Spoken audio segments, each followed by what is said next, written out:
সমস্যা সবার জীবনে আসবে আর সমস্যার মোকাবেলা করেই আমাদের চলতে হবে। আসসালামু আলাইকুম এভরিওয়ান, সবাইকে আরেকটি নতুন ব্লগে ওয়েলকাম। সবাই কেমন আছেন? আলহামদুলিল্লাহ আমরা ভালো আছি এবং সুস্থ আছি। তো বেশ কিছুদিন ধরে আমার আব্বা অসুস্থ, তো আমার আব্বাকে নিয়ে খুলনায় যাব ডাক্তার দেখানোর জন্য। তো এই তো বাসার সামনে দাঁড়িয়ে আছি, কিন্তু রাস্তায় কোনো গাড়ি ঠাড়ি কিচ্ছু নাই। কতক্ষণ দাঁড়িয়ে থাকার পর আমরা একটা ভ্যানে করে কোয়া পর্যন্ত গেলাম। কোয়া বাজার থেকে আমরা অটোয় করে যাব। তো অনেকক্ষণ দাঁড়ানোর পর যখন কোনো অটো মাহেন্দ্রা কিচ্ছু পাইলাম না, তখন আমরা ভ্যানেই উঠে পড়লাম। তো ভ্যানে উঠে আস্তে আস্তে করে যাচ্ছি। তো যাই হোক, সবাই আব্বার জন্য দোয়া করবেন। উনি অনেক দিন ধরে অসুস্থ, অনেকগুলো টেস্ট করাতে হবে। আজকে মাঝে কিছু টেস্ট করাইছিলাম, তো ডাক্তার আরও কিছু টেস্ট দিছে, তো ওইগুলো আজকে করাবো। তার জন্য এই যে আমরা কোয়া পর্যন্ত চলে আসলাম, তারপর এই যে অটোয় উঠে গেলাম। খুব খারাপ লাগে, আমাদের জগৎ পৃথিবী যাই বলেন না কেন সবকিছু নিয়ে, সবকিছুকে ঘিরে হচ্ছে আমার আব্বা মা। তারা ছাড়া মনে হয় আমরা কোনো কিছু চিন্তা করতে পারি না, ভাই বোন যেগুলো আছি। তো যাই হোক, আমরা সিটি মেডিকেলে চলে আসলাম। এখানে এমআরআই করানো হবে, ব্রেনের এমআরআই করাবো। আগের দিন অন্য কিছু করা হয়েছিল, তো আজকে ব্রেনের উপরে এমআরআই দিছিল ডাক্তারে, তো সেটাই করাবো। তো দেখেন লিফটে কি পরিমাণ মানুষের ভিড়, মানে মানুষ যে কত অসুস্থ অসহায় অবস্থায় আছে, তা হসপিটালগুলোতে না আসলে বোঝা যায় না। এতে প্রায় সব রোগী না হলে রোগীর লোক, কারণ ক্লিনিক বা হসপিটালে কেউ তো আর এমনি ঘোরার জন্য আসে না। তো যাই হোক, আমরা এমআরআই করানোর জন্য এখানে কাউন্টারে আসলাম, তারপর টাকাটা পরিশোধ করব। তো আমরা একটু সকাল সকাল চলে আসছিলাম, তার জন্য একটু ভিড় কম ছিল। এমআরআইয়ের অন্য পেশেন্ট ছিল না, আমরা অনেক সকালে চলে আসছিলাম 9:30টার ভিতরে, কারণ বাসা থেকে 9টার দিকেই রওনা দিয়েছিলাম। 9:30 কি 10টার আগে মোটমাট এখানে পৌঁছাইছিলাম। তারপরে এই যে কাউন্টারে টাকা দিব, আমাদের প্রেসক্রিপশনটা নিয়ে এই কাউন্টারের ম্যাডাম তার ফোনের নোটিফিকেশন চেক করছিল। আসলে এরকমই হয় যে যার আমরা আমাদের অসহায়ত্ব নিয়ে ব্যস্ত, আর ওনারা রয়েছে ওনাদের কাজ কামগুলো নিয়ে ব্যস্ত। তো এটাই হচ্ছে অবস্থা। তা যাই হোক, ম্যাডাম হাসি খুশি ছিল, ভালোই ছিল, কিন্তু এই ব্যাপারটা আমার বেশি একটা ভালো লাগেনি। উনি ফোন নিয়েই ব্যস্ত ছিলেন।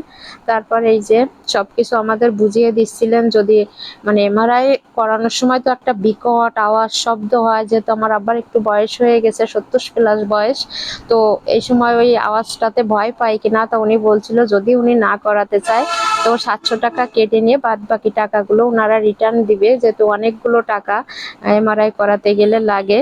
তো যাই হোক, আমরা টাকা বিল টিল পরিশোধ করে এমআরআইটা করিয়ে নিলাম।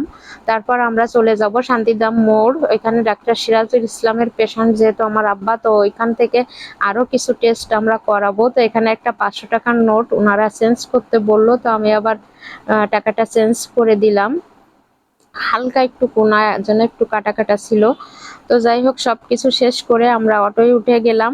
এই এই দিন গতকালকের ভিডিওটা আমরা 3-4 বার, একবার শান্তিধাম মোড় গেছি, আবার সিটি মেডিকেল আসছি, আবার শান্তিধাম মোড়ে গেছি। আসলে ডাক্তার দেখাতে গেলে অনেক অনেক পরিমাণ ধৈর্য নিয়ে যেতে হবে, কারণ আমাদের সব টেস্টগুলো প্রায় হয়ে গেছিল, কিন্তু বাকি ছিল আলট্রাটা বাকি ছিল। তো ডাক্তার আসবে 3:30টার সময়, তো সকাল 9টা-10টায় গেছি, 3:30টা তো অনেকটা টাইম। তো এগুলো আসলে বসে ধৈর্য ধরে, অসুস্থ লোক অনেকটা কষ্টসাধ্য ব্যাপার, কিচ্ছু করার নেই। কারণ আছে আপনার ডাক্তার তো মার্কেটের জামানা, যে গেলাম টাকা দিয়ে কিনে নিয়ে চলে আসলাম, তাদের মর্জি মতোই আমাদের চলতে হয়। তো এখানে কিছু ব্লাড নিছিল, তারপর এই যে ইসিজি করার জন্য নিয়ে গেল। তো এখন ইসিজিটা করাবো, ইসিজি করানোর পরে তারপরে এক্সরে আছে, অনেকগুলো টেস্ট করাইছিল। আসলে খুব খারাপ লাগে, আর আল্লাহর রহমতে মানে আল্লাহর উপর আমরা মহান খুশি যে আমার আব্বার এখনো পর্যন্ত কোনো কাটা ছেঁড়া অপারেশন কোনো কিছু লাগেনি। হয়তো ইনজেকশন দিতেও সে ভয় পায়, এজন্য আমরা বেশি মানে কোনো কিছু হলে বেশি দুর্বল হয়ে পড়ি, যে আমার আব্বা এগুলোতে ভয় পায়। এই জন্য আবার সে নিজেও ডাক্তার, মানে শত শত লোককে ইনজেকশন দেয়, কিন্তু নিজে দিতে কেমন যেন সবকিছুতে ভয় আর কি। দেখলে তো বোঝা যায় নরম স্বভাবের মানুষ।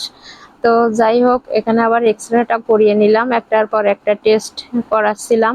তো তারপর এক্সরেটা শেষ হওয়ার পর আমরা আবার অনেক সময় 3:30টার সময় যে আপনার ইয়ে হবে, আল্ট্রাসাউন্ডটা হবে। তো অতক্ষণ এইখানে বসে থাকা সিরাজুল ইসলাম আসলে অনেক ভালো ডাক্তার, খুলনার ভিতরে একদম ভালোই ডাক্তার, কিন্তু ওনার এই যে গ্রিন ডায়াগনস্টিক সেন্টার, ওনার এই যে পরিবেশটা আমার বেশি পছন্দ না।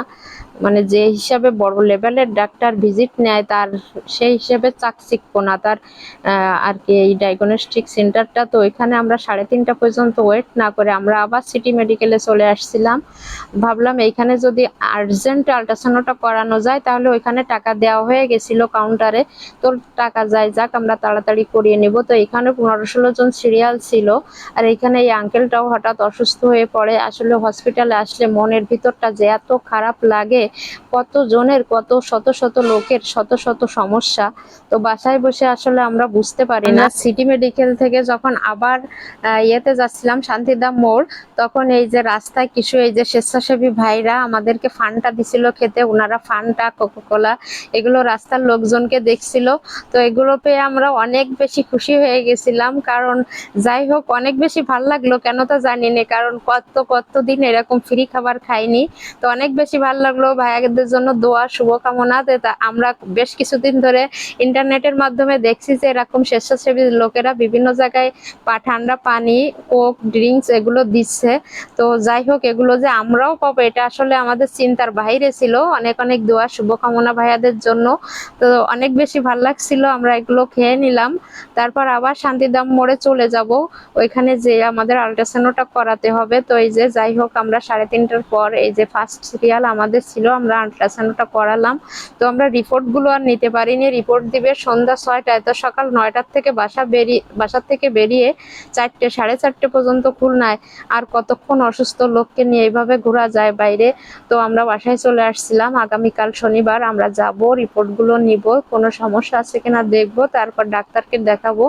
তারপর ডাক্তার যেটা বলে ওষুধ খাওয়া, যেটা যা বলে আমরা সেটা করব।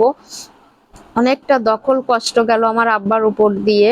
তো সবাই আমার আব্বার জন্য দোয়া করবেন, কারণ আমার আব্বাই আমাদের পৃথিবীর জগৎ, যাই বলেন না কেন, আমাদের সুখ, বেঁচে থাকার আনন্দ, হাসি, মানে যাই বলেন না কেন। তারপর আমরা আবার চলে আসলাম সিটি মেডিকেলে, এইভাবে 4বার না 5বার শান্তিধাম মোড় গেছিলাম, আবার সিটি মেডিকেলে আসছিলাম। এখানে এমআরআই রিপোর্টটা নিতে আসছিলাম, 4টায় দেওয়ার কথা, 4:30 বেজে গেছিল। তো ওনারা বলছিল যে আরো 20 মিনিট লাগবে। তো যাই হোক রিপোর্ট না নিয়ে আমরা বাসায় চলে আসছিলাম। তো কি আর করা, কতক্ষণ বসা যায়। তো আগামীকাল শনিবার আমরা রিপোর্টগুলো নেব। তো যেহেতু আল্ট্রাসাউন্ডের জন্য আমার আব্বাকে কিছু খাওয়া নিষেধ ছিল, সেজন্য আমরাও তেমন কিছু খাইছিলাম না। তো আসার সময় কিছু খাবার নিয়ে খেতে খেতে বাসায় চলে আসলাম। তো এতক্ষণ ধরে ভিডিওটা দেখার জন্য সবাইকে অসংখ্য ধন্যবাদ। আল্লাহ হাফেজ।